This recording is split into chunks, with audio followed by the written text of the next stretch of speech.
And good morning everyone. So we are now on the first job of the day. This is a Suzuki Swift in for a clutch replacement.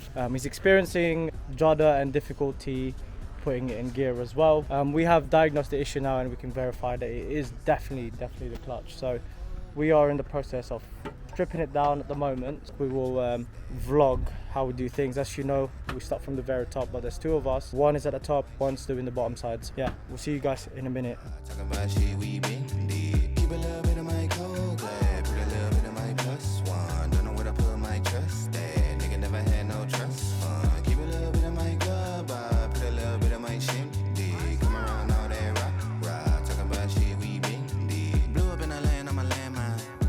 Alright, so yeah, we've stripped it and it's actually the clutch fork, and unfortunately we have to replace this whole gearbox because, as you know, you can't really remove this fork without, removing this part here, which is a bit stupid really. But yeah, we're gonna go and get a second-hand gearbox ready for the customer so they can get back on the road. A little longer than a few minutes later.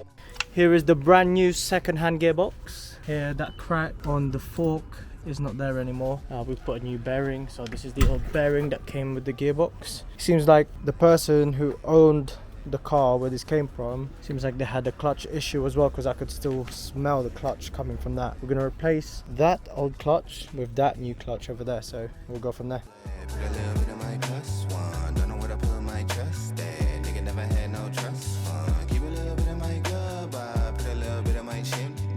Well, can we just appreciate this? I like showering with gearbox oil, you know. Still a little nigga from the west side. Good book and a blunt by the bedside. Gotta finish my work for the weekend. Tryna bounce back on them for the... Right, so that's the clutch done and the gearbox replacement done. But now what we gotta do is we gotta replace the top mount and the shock absorber in this as well. Customer requested it, as you can see, it's leaking quite badly. And also, come up this side, check this out for a top mount. Yeah, we gotta replace that, and that should be job done, fingers crossed. Unfortunately, upon test driving the vehicle, we found out that the gearbox doesn't work, so yeah, we had to go back to this job. Fingers crossed everything goes well. Unfortunately, at this point of the day, the camera had died, so I'm gonna move on to the following day. I was gonna make another video about it, but I was just gonna merge them into one. 24 hours later.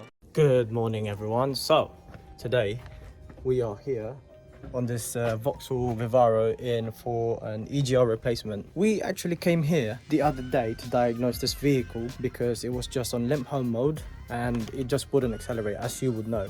We came here and diagnosed the issue. Unfortunately, I didn't get to video it because the rain was so heavy and it was difficult anyway to do all the videoing and all that stuff. So we diagnosed it, and it's definitely the EGR that's at fault. It is currently stuck open.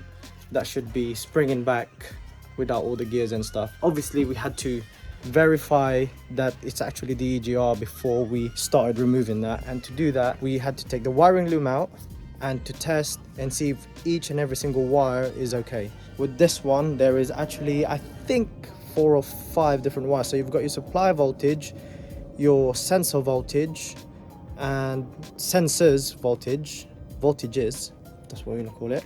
Supply voltage was getting 12 volts, sensor voltage was getting 5 volts, sensors voltages was getting 5 volts. So that was not the fault. You try to push it, that shouldn't happen at all. It should just spring back naturally, and even if you try to open it by hand, it's stiff as anything. So that is 100% a mechanical fault. We actually went to our supplier this morning. They said they have an aftermarket part and also they have a brand new Valeo part. They actually recommended me to go for the Valeo because with their aftermarket stuff, I'm not going to mention you the brand, they were getting loads of returns. So good supplier that, recommending what's good and what's not.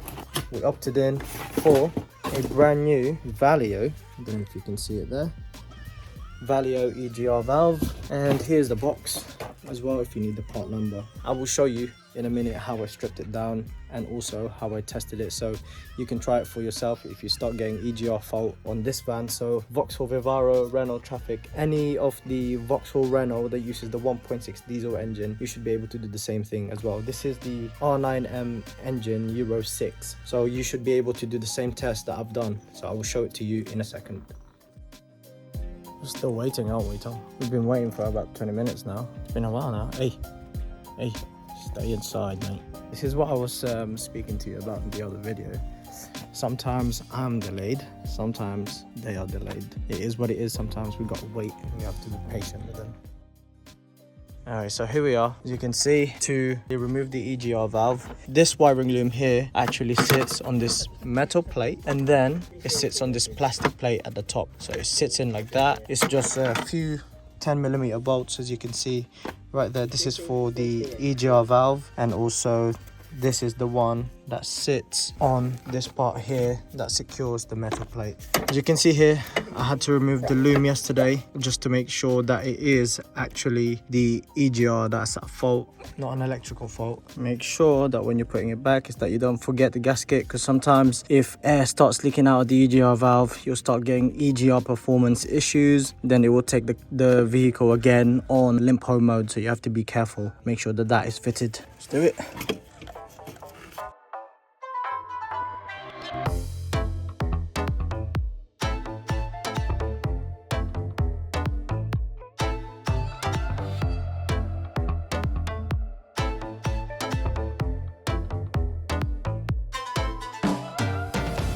Tightening torque for that is actually 25 Newton meters.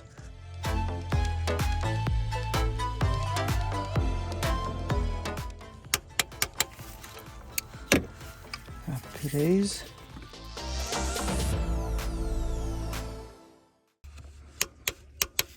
There we go.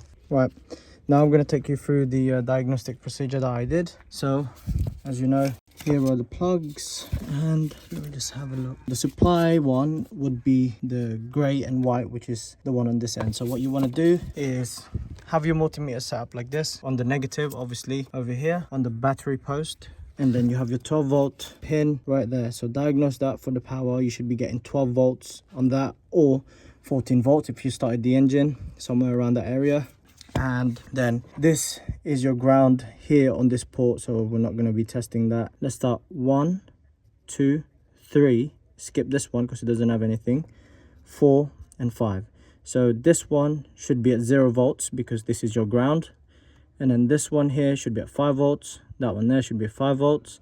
This one here should be 5 volts, and this pin here should show you around 12 volts. If that's confirmed, the voltages reads out okay, then you know that you have a mechanical fault. Once you take it out, confirm there's also a mechanical fault. Obviously, you want to be doing that as well. The resistance on this, I believe, is 1 ohm. I will have to double check on that. I will pop it on this part over here so that you can see it, so you can test if the wire is corroded or not, if it's got a good connection or not. You just got to make sure that when you're testing for the resistance that you disconnect the wiring loom from the ECU, because you don't want to be doing that. Now we're just going to put everything back together, so these plastic stuff here, and then we're going to read the codes back inside.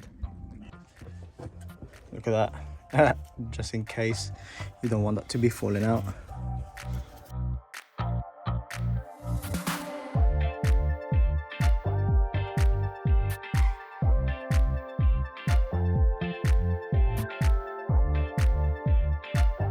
Okay, she's all put back together now. I'm going to show you the diagnostic code that was present on this.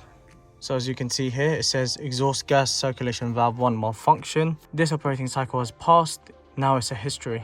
As you can see there, this one short circuit to battery is because I disconnected the EGR valve, obviously to test the resistance and the voltages and stuff like that. As you can see here, the position 1 sensor as well has failed, because obviously all of our stuff is getting performance issues as well. These two, well, I believe this one here would have been because it's on limp home mode. So we're gonna have to relearn the EGR valve. Press confirm button to start. Right, now that's done, turn the ignition to on, press continue, and that's it, done. Now read the trouble codes again, nothing. After that, we should be able to tell the customer that his van is fixed and dusted and sorted. So we're gonna go for at least 20 minutes drive just in case, make sure that everything is running up to temperature and the rest of the stuff. So we'll see you in a minute. So that is that job done. The customer just went for a test drive, so we're just gonna wait and see if he's happy, if he's smiling, happy days. If he goes, that'll be embarrassing for myself, isn't it? So yeah, we're just waiting now. Tommy, are you waiting? Good lad. So yeah, catch you guys in a minute. 20 minutes later. Right, it's been about 20 minutes now and the guy has still not come back from the test drive. Oh god, it's not gonna be one of those days, is it? He seems like a decent man, you know. That's why I was just like, go on, go for a test drive. Well, actually, I told him to go for a test drive and see if he's happy. And I'm hoping that I did not get scammed. Ah, man. This is a lost money. Tom, what are you gonna do, mate? You gonna pay for your bills? No, you're not, mate, are you? Oh no, this is giving me a little heart attack. God's sake. Well, we're gonna wait a few more minutes.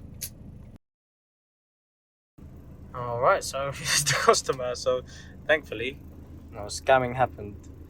Yeah, thank God for that. I think he just went and drew out some money. Hello guys, so I'm back in the office again. As you know, on my previous video, previous video, I have decided that I will be giving away an M12 impact wrench. As you guys mentioned in the comments, a lot of you were saying, oh, impact wrench, impact wrench, impact wrench. So I was like, okay, impact wrench it is. But yeah, I appreciate you guys. That video went well and the one before that as well. Thank you very much for watching it. So keep an eye out on it, keep a note of it. I will be posting it in the future video when I am going to do it. Anyway, luckily I didn't get scammed. But yeah, thank you very much for watching and we will see you on the next one. Peace. We've been waiting for about 20 minutes now for the owner for this to come. For the owner to come.